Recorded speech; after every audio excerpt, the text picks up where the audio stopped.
ಮತ್ತೀಗ ಮತ್ತೊಂದು ಸುದ್ದಿ ಬರ್ತಾ ಇದೆ. ವಾಲ್ಮೀಕಿ ನಿಗಮ ಹಗರಣದಲ್ಲಿ ಹನಿ ಟ್ರ್ಯಾಪ್ ಬಾಂಬ್ ಬ್ಲಾಸ್ಟ್ ಆಗಿದೆ.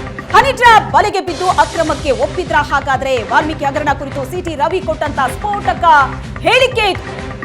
ವಾಲ್ಮೀಕಿ ನಿಗಮ ಹಗರಣದಲ್ಲಿ ಹನಿ ಟ್ರ್ಯಾಪ್ ಬಾಂಬ್ ಬ್ಲಾಸ್ಟ್ ಆಗಿದೆ.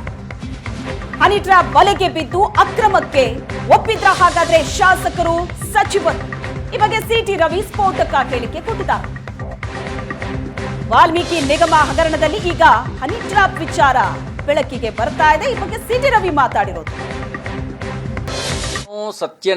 ಸತ್ಯರಾಜ್ ವರ್ಮಾ ಅವ್ರನ್ನ ಸಮರ್ಥಿಸಕ್ಕೆ ಹೋಗಲ್ಲ. ಯಾಕೆ, ನನಗಿರುವಂಥ ಮಾಹಿತಿ ಪ್ರಕಾರ ಸತ್ಯರಾಜ್ ವರ್ಮಾ ವೃತ್ತಿಪರ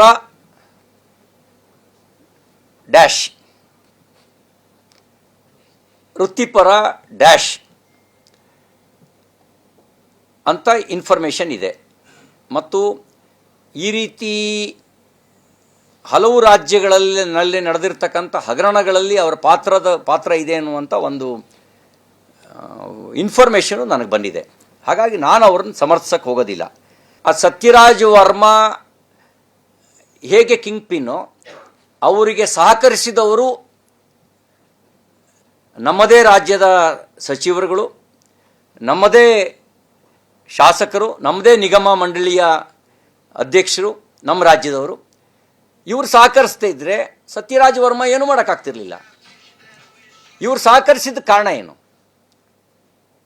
ನನಗೆ ಸಹಕರಿಸಿದ್ದಕ್ಕೆ ಕಾರಣ, ನನಗೆ ಸಿಕ್ಕಿದ ಮಾಹಿತಿ ಏನು ಅಂದರೆ, ಇವ್ರನ್ನೆಲ್ಲ ಗೋವಾಕ್ಕೆ, ಹೈದರಾಬಾದಿಗೆ ಕರ್ಕೊಂಡೋಗಿ, ಅದೇನೋ ಹೇಳ್ತಾರಲ್ಲ, ಈ ಮೈಸೂರದೊಂದು ಬಂತಲ್ಲ, ಏನದು,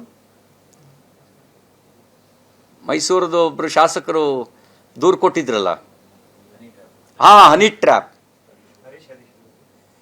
ಹನಿ ಗೋವಾದಲ್ಲೂ ಸಿಹಿಯಾದ ಜೇನು ತಿನ್ನಿಸಿ, ಹೈದರಾಬಾದಲ್ಲೂ ಜೇನು ತಿನ್ನಿಸಿ ಇವ್ರನ್ನೆಲ್ಲ ಬಲೆಗೆ ಕೆಡವಿ. ಇದು ಸಿಟಿ ರವಿ ಅವರ ಮಾತು. ಇದು ಹೊಸದಾದಂತಹ ಒಂದು ಆಂಗಲ್ ಅನ್ನ ಪಡ್ಕೋತಾ ಇದೆ. ನೋಡೋಣ ಎಲ್ಲಿ ಹೋಗುತ್ತೆ ಈ ವಿಚಾರ ಅಂತ. ಇದರೊಂದಿಗೆ ಇವತ್ತಿನ 1 PM ಎಕ್ಸ್ಕ್ಲೂಸಿವ್ ಆದಂತಹ ಸುದ್ದಿಯನ್ನ ಮುಗಿಸ್ತಾ ಇದ್ದೀವಿ. ನಾಳೆ ಮತ್ತೆ 1 ಗಂಟೆಗೆ ಮತ್ತೊಂದು ಎಕ್ಸ್ಕ್ಲೂಸಿವ್ ಆದಂತಹ ಸ್ಟೋರಿಯೊಂದಿಗೆ, ಕಂಪ್ಲೀಟ್ ಡೀಟೇಲ್ಸ್ ನೊಂದಿಗೆ ನಿಮ್ಮ ಮುಂದೆ ಹಾಜರಾಗ್ತೀನಿ. ನೇರ, ದಿಟ್ಟ, ನಿರಂತರ ಸುದ್ದಿಗಾಗಿ ನೋಡ್ತಾ ಇರಿ ಏಷ್ಯಾನೆಟ್ ಸುವರ್ಣ ನ್ಯೂಸ್.